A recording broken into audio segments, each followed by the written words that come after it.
Сыйкырдуу телефон.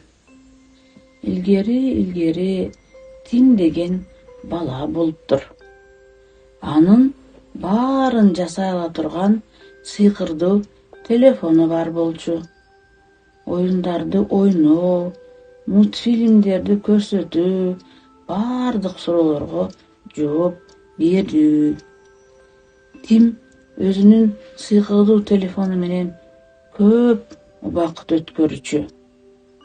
Ал күнү кечке оюндарды ойноп, түн бир окумга чейин мультфильм көрүп, виртуалдык дүйнөдө адашып калган эле.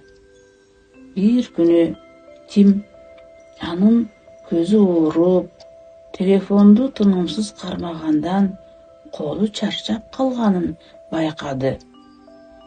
Ал баардык убактысын телефон менен өткөргөндүктөн достору жана үй бүлөсү андан алыстай баштаганын байкай баштады.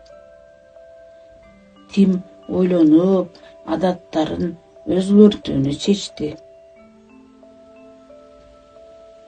Ал сыртта, таза абада болуп, достору менен көбүрөөк убакыт өткөрө баштады. Спорт менен машыгып, китеп окуп, талантын өрчүттү.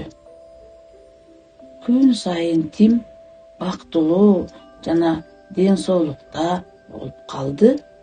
Ал сыйкырдуу телефон ыңгайлуу болгону менен аны чеги менен колдонуу керектигин эми гана түшүндү. Бул мисалдын сабагы жөнөкөй. Технологияны колдонууда тең салмактуулукту табуу маанилүү. Телефондор пайдалуу болушу мүмкүн, бирок экранды ашыкча колдонуу ден соолугубузга жана башкалар менен болгон мамилебизге зыян келтириши мүмкүн.